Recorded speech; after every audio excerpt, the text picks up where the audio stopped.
Hello and welcome to the No, it's not How I Failed. Is it? What is it? How I Failed. It is How I Failed. Right, we'll go again. Hello and welcome to the How I Failed in Business podcast, where we want to share with you lots of embarrassing stories, dilemmas, and mishaps that happen in everyday life in business. My name is Rob Spence, your host, the Managing Director of Paragon Sales Solutions, and I'm thrilled to welcome our guest to today's podcast, Jayne Brewer, the CEO of 2B Enterprising.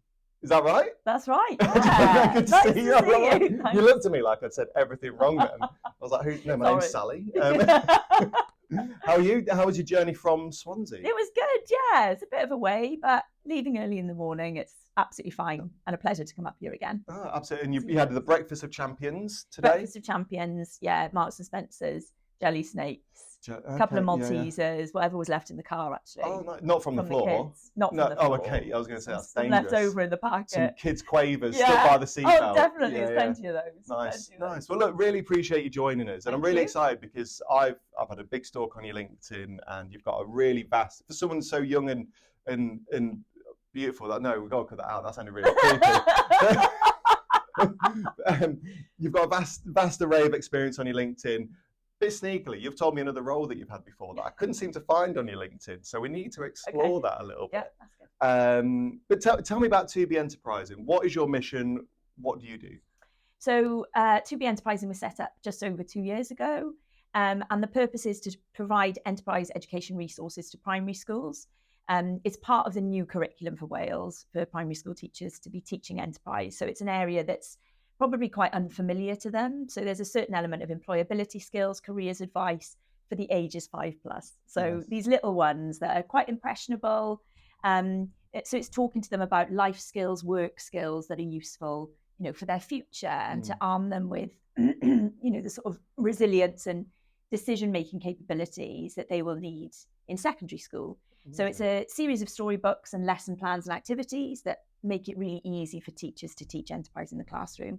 And it also fits with the PSHE element of the curriculum in England. So we're working with around about 360 primary schools at the moment across England and Wales. And all of the schools are supported by a business partner. That's how it's funded. We're not a charity, we're not a social enterprise, we're a commercial organisation, but we're supporting businesses on their mission for to increase social mobility, to demonstrate social value, and to inspire the next generation of their employees and leaders. Amazing, love it. And we've obviously spoken before, and I remember you coming to see me. It seems like a lifetime ago, but it's probably June or July. Was it later than that? No, it was last year, was it? Oh, okay. October, and I loved your vision and your story because we can all remember that. Well, I can those times back in school and college, and I think it's getting better now. And I think they're doing a much better job. But there was no support in actually taking those next steps. Yep. Yeah, absolutely. I could work out the side of a triangle by knowing the other two sides and playing around with some angles. Thanks, Pythagoras. But I didn't have the skills to interview, didn't have the skills to, write a CV. We're probably given like a 20-minute lesson once upon a time. So how has that been going then? How long's the journey been going for yourself with 2B? So we're just over 2 years, and so we started in a pilot of around about 8 or 9 primary schools, which was great. It really served its purpose in terms of proving the concept and developing the resources that we need. But we were only a year 1-2 program at that point. So over the last 2 years, we've developed resources for years 3 and 4, 5 and 6. So we have a full primary school program. It's also fully bilingual, which obviously if we're working in Wales as well, that's really important. And there's around about 25% of the primary schools in Wales are Welsh language. So it was a key element for us to make sure that, we're able to increase accessibility across the board. My children go to Welsh schools, so obviously that was my kind of mission as well. But for those businesses who want to engage with the Welsh language community as well, that's been really important for them. And they're really grateful. A lot of the time they get things secondhand or things a little bit later. But the schools in England are really enjoying the resources as well. Oh, really? Good. And that relationship with businesses that we're creating has been invaluable, and they really do consider that a unique selling point of the programme. So we've given them the resources, we've given them access to all of these lesson plans, but we're teaming it with sort of translation of what those skills look like in real life. Mm-hmm. So we've got businesses such as Acorn Recruitment, National Grid, Vinci Construction, Bluestone Resorts. Some little plugs there for everyone, little shout outs. Little shout outs. So, but some national businesses that have seen, how important it is to start speaking to audiences from a younger age. So businesses will do it for one of three reasons. They want to raise their profile amongst that audience, whether it's children, whether it's parents, whether it's teachers. They want to do it for their corporate social responsibility or social value. And the third reason, which should be the first reason, is that it's a really good thing to do. I fully agree. I mean, just quickly plug it. Tell the audience if they want to find out more, if they want to get involved, if they want to sponsor. Would it be sponsoring a school? We call it partnership. Partnership, because we want them to consider that this continues year on year on year, and that's kind of their primary school to support. So if any primary schools are interested, or any teachers or parents on PTAs that are interested in finding out more, or any businesses that are interested in partnering with the primary school, then please get in touch. The website is www.enterprising.co.uk. Fantastic. And we'll make sure we put that more than likely below the video. It could be above, depending on where you're watching it and stuff. But no, great. And actually, I assume you can speak Welsh? I'm learning, doing dysgu Cymraeg. So I'm learning Welsh. You're learning, what was that? Sorry? Doing dysgu Cymraeg, I'm learning Welsh. Is that what that means? Yeah, that's what that means. You're our first Welsh guest. Oh, okay. Without putting you on the spot, are you able to look into the camera and say, hello and welcome to the How I Failed in Business podcast? I wouldn't know how to say how I failed in business, but I'd be able to say, bore da, Jayne Brewer, croeso I Paragon Solutions. Paragon Solutions. Sales Solutions. Croeso I Paragon Sales Solutions. That's welcome. Have you just swore at us? No, absolutely not. I don't know the swear words. Duolingo doesn't teach us the swear words. Do you not? No. Oh, rubbish. And the kids are only in primary school at the moment, so I don't think they've quite developed that. Give them another 2 years. Give them another couple of years. Yeah. But yeah, they're doing really well, and it's definitely growing in Wales. The sort of emphasis on using the Welsh language. Oh, really? Growing, fantastic. Well, yeah. You've had this great journey to be enterprising, and every time we speak, it sounds like it's going really, really well. Just quickly, how did you get there? Because that wasn't an overnight success. What's your journey before that? No, my journey before that. So I did quite a lot of work with Welsh Government in business startup programs. So there were, much like here, where there's some funding available for businesses or individuals that want to go and set up their own business. I worked on behalf of Welsh Government for some of those enterprise programs. So, for instance, graduating to enterprise, so students that were looking to set up their own business, I'd help them to develop a business plan, marketing strategy, cash flow forecast that would then be either submitted to go to the bank or for a grant application.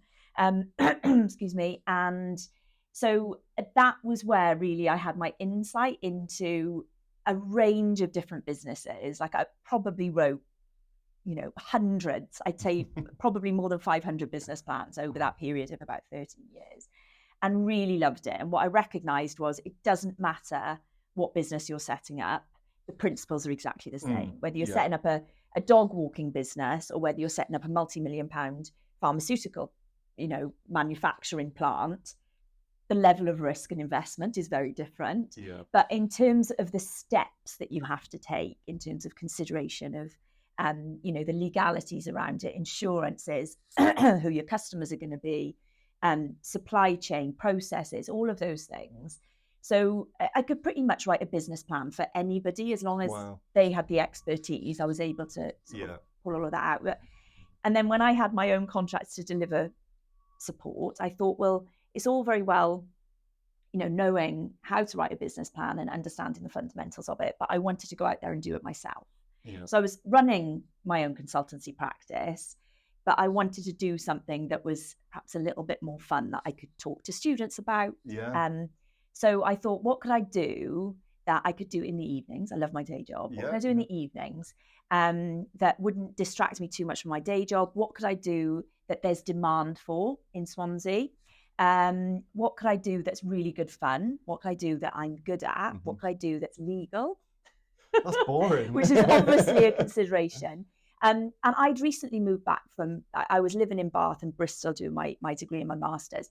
And some of my friends had gone speed dating. So when I moved back to Swansea, there was no speed dating companies. Okay. So common mistake in business, nobody's doing this. There must be a really big market for it. And it's like, well, either there's a reason people aren't doing it because there Yeah. isn't a market, or nobody's thought about it. So I set up Swansea's only speed dating company. Wow. And in Swansea, they're called Swansea Jacks. So people used to call me Scylla Jack. Oh, I know. I don't know if that's a good thing or not. Well, you know, Did you Scylla come Jack, out going, Scylla surprise, Black. surprise? I can't do the Surprise, accent. I absolutely loved it. We did that for 10 years. Wow, 10 years? 10 years, yeah. Oh. So ran an event pretty much every month, you know, one evening a month. It wasn't a huge commitment, but it was a really profitable business. It was a really good, fun business. And then when I used to go out to schools and colleges and talk about enterprise, I wouldn't talk about consultancy or like professional services. I talked about like a speed dating business. And they all giggled. And then when you told them about the financials, they were like, wow, this is great. Yeah. And I always, you know, I love setting people up on dates. I am a bit of a Scylla Black, but I'm not always very good at it. So I thought if I set up the speed dating business, then I'm facilitating it, but then it's up to them to make their choice. So it was really good. We had loads of weddings, a couple of divorces, lots of children. Not sure whether we've had any funerals, but it was really good fun. Wow. When you mentioned to me earlier, so this was kept as a complete surprise to me until like literally, 20 minutes ago. I didn't know that was a thing from you. Like, it was a complete surprise. And when you mentioned it, I thought, a year, 2 years, just a little side hustle, 10 years. Do you miss it? Yeah. And the only reason I stopped doing it was because I changed jobs, and I was working in Cardiff. Right. And it was just too difficult to manage. I was commuting from Swansea, and I was lecturing as well at the same time. So there was just too much going on that I wasn't able to service it. But often people have said to me, you need to bring it back. You need to bring it back, because I think we've gone through that period of online dating and COVID, that people really like getting back in the room. You've noticed that with networking, business networking. Yeah. I thought you were going to say with speed dating then. I was like, hey, no, not me. It's no different though. And I say to people about networking, think about it, be confident going in as though you would with a date. Obviously probably not as nervous. I know some people are as nervous, but think about what you want, what are you offering that's interesting to that person, and what questions can you ask. And they'd only have 3 minutes with each other. Oh, okay. So that's a really long time if you have a nightmare person in front of you. Yeah. But obviously it goes really quickly if you have got that fun. connection. Yeah. Amazing. So some great experience, some great experience across the board. I want to get to the nitty gritty now. Okay. I want to sort of really dive in. So obviously, if this is the first time you viewed this is the podcast where we want to share dilemmas, embarrassing stories, mishaps, things that have gone wrong, boo-boos, whatever you want to call them, because there is a whole multitude of podcasts and stories out there where people talk about the best things and they go, I drive a Lamborghini, I drive this, we had all this success. Very few people talk about their little failings, but I think a lot of us have actually come a long way from those failings. So the stories we're going to talk about are never sort of completely outrageous. So Jayne, I want to kind of bring you in on this. Obviously the title of the podcast is How I Failed in Business. We're not expecting a full failure story, a complete dilemma, but have you ever failed in business or in your professional life? I had loads of challenges, loads and loads of challenges. And I've worked in a variety of different organizations of different size. So gone from working on my own to working in bigger businesses. So charity and education, and then a startup. And inevitably, as you sort of grow in your career, you have more responsibility. And the risks associated with that responsibility get a lot bigger. But I think one of the really embarrassing or quite silly, it's nothing like major, but give us as silly. Embarrassing and silly as possible. So I set up the speed dating business with a friend, and I was she's an environmental health officer actually, but really keen on setting up this business. So we had this great time thinking, and I said, we've got to do a business plan.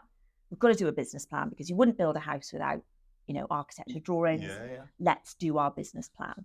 So we developed the business plan, and we thought we'd done all of our research, and we set out then down Wine Street, which is the street in Swansea that is like party central. Nice. So we thought, right, we'll go down Wine Street at about 6 o'clock to speak to some venues about whether they'd let us host our events there. So we'd sort of done our budgeting and thought about how much this venues were going to cost and all this. We thought really professional. We had our proposals and everything. Yeah. We're a little bit nervous. So we started in we started in Walkabout. Oh, nice. And the person that we needed to speak to wasn't there. So we were, oh God, that's the first one. I was a bit disappointed. And then we went to another venue and we managed to speak to the manager, and he was really interested. And he said, this sounds great. We've not done it before. And he said to us, how much is it going to cost me? And me and my friend like looked at each other like, oh, we thought we'd have to pay you. And it was just that moment of complete stupidity where we thought we didn't realise the value of taking 60 nervous daters into a bar at around about 7 o'clock where it's relatively quiet. And he was like, no, this is like a gift to me. You know, you can have the venue for free. So we just didn't anticipate just that it. Panic. I can imagine the panic on your face. We felt really, really stupid. Really stupid. And I really thought I knew my stuff. You know, I thought about everything. So it's making sure that you consider all different opportunities when you are exploring your business and finding out what the value of your product or service is. And venues were then falling over themselves. They were like, well, we want speed dating here, because they'd see how busy the place would be for about half an hour before the event. Yeah. People were literally... Oh, of course there would be, you know, having a little bit of Dutch courage. That's why we've got the bar here. For whenever we're speed dating. Oh, podcast, podcast. With straight down, absolutely. So I felt really silly.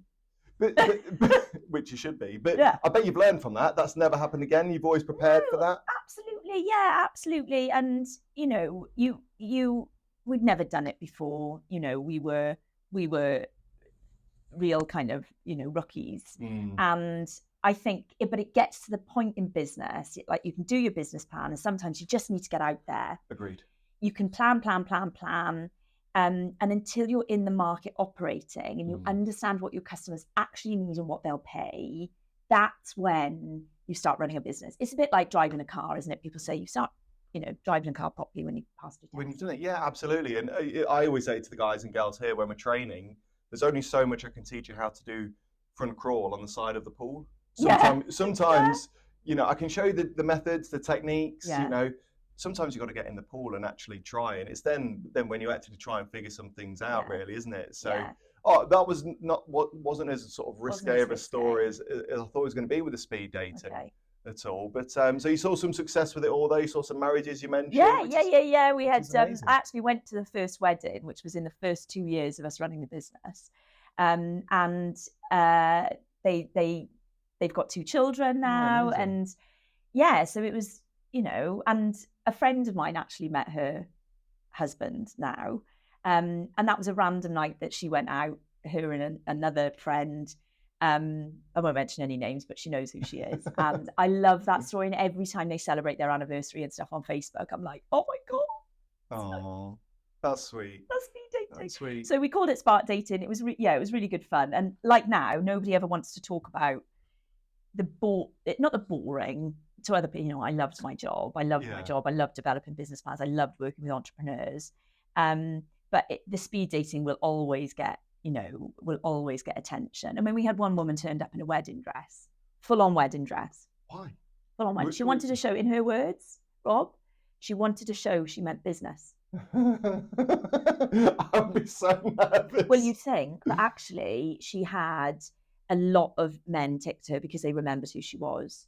So you can imagine if you're dating like 30 people, 3 minutes, you don't know your Robs from your Robins. I'm very memorable. Thank you, but everyone remembered her. I remember her name to this day. To be fair, actually, it sends shivers down my spine, but she could be actually a marketing and creative genius. Exactly. Remember, was it a nice wedding dress, or was it like the charity shop one? Just quickly. It was pleasant. It was pleasant. No, I mean, I think you are right. You mentioned earlier, you know, we've got, you know, a young, vibrant team here. We're always taking the mick out of their online dating mishaps, and we could probably set up a whole podcast on certain individuals' dating mishaps. Not Molly's. I looked at Molly then. That looks really bad. But yeah, I think that physical interaction is great. Have you seen? What's the 40-year-old virgin? Have you seen? Was there anything like that? Yeah. Was it? We had. I could literally talk all day about various different stories. We'll save those for off camera, maybe. Yeah, it was great. But very interesting, and I learned a lot about people and business through that experience. And probably where I got a lot more confident with meeting people, because you'd have some people that would turn up literally shaking, and to get them into that room, you know, a lot of men would just come on their own. The girls would come in gangs. Sure, yeah. Just like they go to the loo, I guess. Yeah. So that was always really interesting. But learned a lot about people through that whole, the dynamics of people and what they were interested in and what they'd end up talking about. And they'd fill in forms. So we had forms that they would take round to them with their clipboards. So they'd have Rob, number 3. Yeah. So they'd put, tweed jacket, works in Paragon. And the as the night goes on, the comments would get a little bit more crazy and risque, but they're really good fun. And I'm actually listening to an audio book at the moment called How to Talk So Children Will Listen, and How to Listen So Children Will Talk. So again, speed dating environment, and then how to talk to my children. I learn a lot about people. That I can use some of those techniques. Yes, with adults. Different. And it's funny, this is a story I don't really normally share, and it's similar to yourself. This is never on my LinkedIn profile. Maybe it should be. We'll put a little poll out there. Should this be on my LinkedIn profile or not? And we may need to cut this out because this may be a little step too far. I'm not too sure. But I used to be a naked butler. So I used to be a butler in the buff. I know it's hard to imagine in my current state, but this was a few years ago. And although, once again, there's like loads of stories I could share with you, and I've made some great contacts who I'm still friends with today, oddly. The one thing I loved about being a butler in the buff was my ability to communicate and talk to people. The thing, when you're public speaking, what they say is imagine everyone naked, right? It was the other way around for me. I'd walk into a room of, 20, 30 individuals, and I'd be the one naked.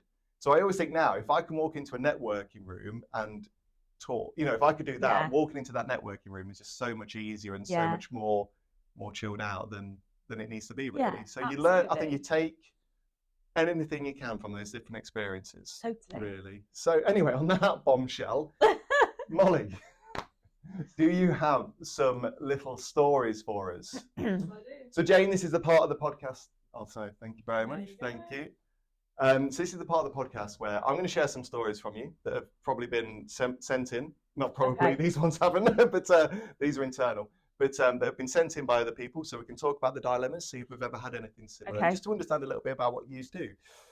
If you'd like to share some stories, no matter how big or how small, please do email into us. Of course, if you're watching this on social media, send us over a DM with your dilemma. If you want us to keep it anonymous, we certainly can.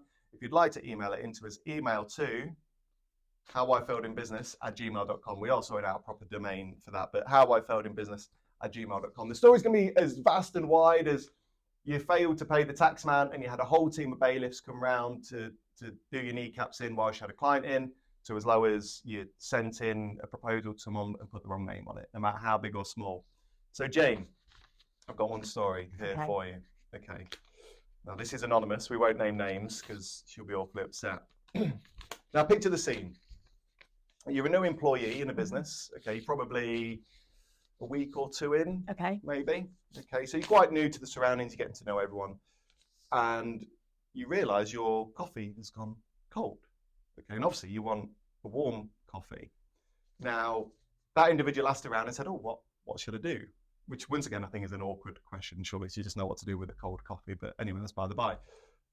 An individual has gone to a colleague and said, "How do I warm up my coffee?" The individual in jest has said, "Oh, you're supposed to put it back in the kettle." The individual in question hasn't quite understood the sarcasm in that and has put it direct into the kettle and heated up the coffee in the kettle. Now, I know that this happened here at Paragon. Okay, we're great marketers, rubbish coffee makers. Okay, and I came in the morning and the kitchen smelt like burnt milk. Like you could see, because we've got a transparent kettle, you could see inside the kettle something wasn't right. I thought someone had tried to clean it. But no, they'd full on put on a whole cup of coffee into the kettle. No. Has that ever happened to you, Jayne? I've never ever heard of that actually happening. Perhaps they were really nervous in their first week. I think or two. I agree. I think there was a sense of, I'm new to the business, I'm new into the role. I don't understand this person. He was very sarcastic, the person that said it as well. How would you overcome that? How is it an employee? How do you overcome that embarrassment? Oh my goodness. I probably just have to, admit that it was me and think, look, guys, I thought this is how we did it round here. Thought that you Paragon people were a bit crazy. A bit backwards. And that's what you do. But that is a little bit awkward. And it's not very fair, is it? No, we still to this day rightly take the mick out of her for it. Yeah. I think she deserves it. I do think she deserves it. I think she kind of appreciates it. I can rest assured it's never happened again since. Like we're one mistake, you learn from it, and you move on. I'm sure she's not the only person to have ever done that. I don't know.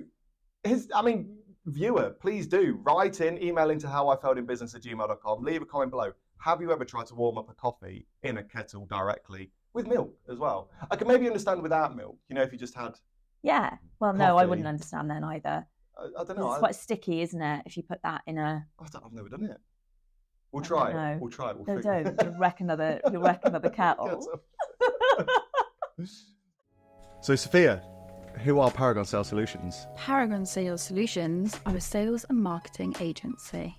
We help boost sales for all industries, tackling telesales, digital marketing, social media handling, call answering, giving you more time to focus on the things in business that can help you grow and will make the sales. That sounds incredible. How can people get in touch with Paragon Sales Solutions? You can find us online at www.paragonsalessolutions.co.uk. I think it's .co.uk. Oh, and they can find us on socials under the same name, Paragon Sales Solutions. So I'm going to share with you now a story. Now, this is me. Okay, this one is me. Okay, I did a boo-boo. Okay, you've got team members, have you? Staff members? How many staff do you have at the minute? 17.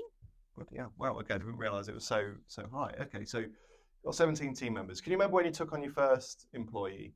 Yes. Okay. So when I first took on my first employee, probably about month 1, month 2 of business, okay, I was obviously still finding my feet. I'd done everything wrong. You'd hate me. There was no business plan. There was no planning. I still don't have a business plan, or a real business plan. Yeah. It was just, I'll just do this. We'll crack on. We'll figure it out later. We'll swim deep in the deep end and figure it out. So I took on my first employee, literally, I think it was like month 1 and month 2 of business. Okay. Going great, lovely girl. Luckily, she was a friend, so it wasn't too bad. Got into the business, and it got to the end of the month. I believe it was May.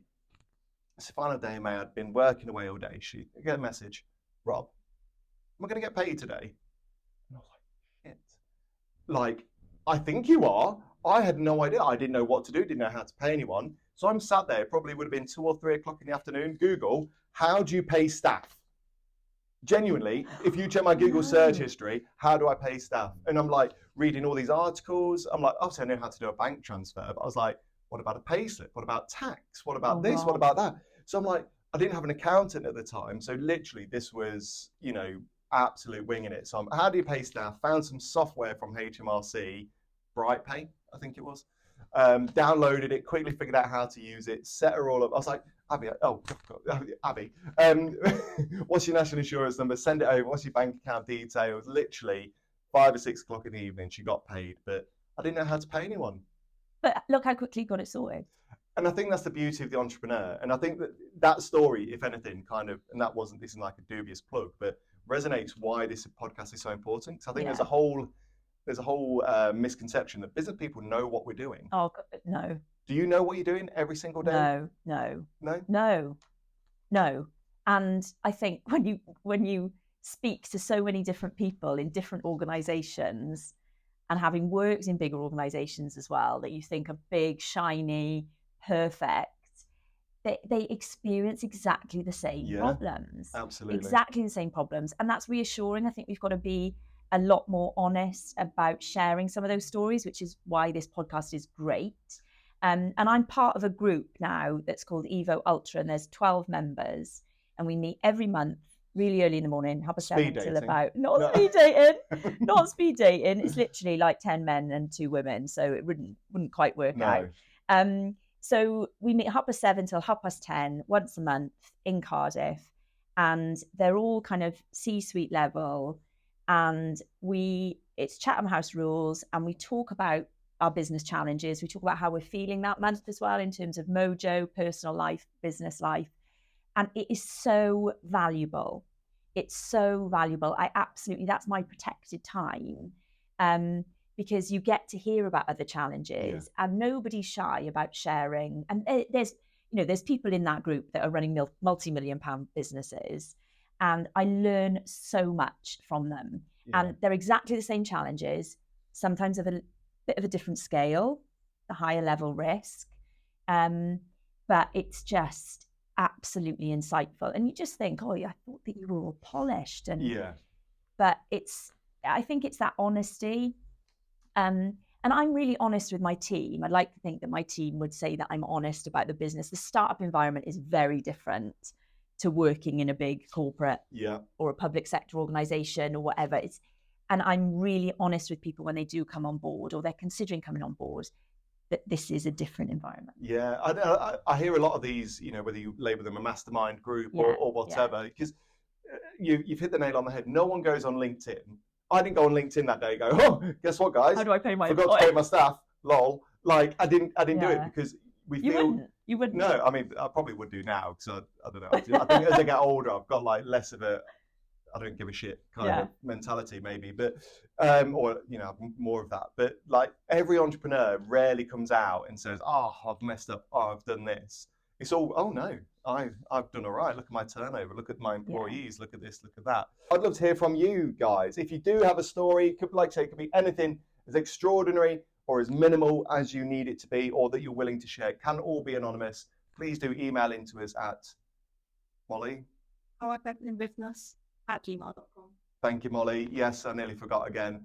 So please do email in or send a message to this platform. But Jayne, we're probably going to wrap up now. It'll be good to end on that bombshell, I guess. Jayne, if people want to carry on their conversation with you, if they want to learn a bit more about 2B Enterprise, and if they want to become a partner with the school, how's best for them to contact you? Best for them is to contact us via the info at 2benterprising.co.uk. Have a look at our YouTube channel and also our LinkedIn page. So 2B Enterprising, that's the number 2 and the letter B, Enterprising. Fantastic. We'd love to hear from you. And you're happy for us to share those links below and such? Absolutely. Fantastic. And from our side, it is a great cause. And, I love that you bought the book in last time, I think. What's the name of the B? So we've got Bertie and Bella. So the program's called The Bumbles of Honeywood. Bertie. Is there an opportunity for a new character called Bobbert? There definitely could be. I feel there should be an Uncle Bobbert. There is one called Bobby. Oh, it's not Bobbert though, is it? It's not Bobbert. Okay, it's not Bobbert. I'll send in a request. If you could, yeah. We're not becoming a partner until we get an Uncle Bobbert. You're gonna go for a whole print run, just absolutely. They'll be like, I can't afford it. Problem. Someone spent all my money on gift cards. But Jayne, thank you so much for joining us, and I'll see you again soon. Brilliant. And thank you to you for staying tuned. Please do send in your dilemmas, send a message in or drop an email to us. Of course, hit that subscribe button, hit that like, share it with all of your friends as best as possible. The more we can grow this podcast, the more incredible things we can do with it. Put simply, we have no budget at the minute. If you subscribe, we may have a budget at some stage, so subscribe. And until next time, all the best.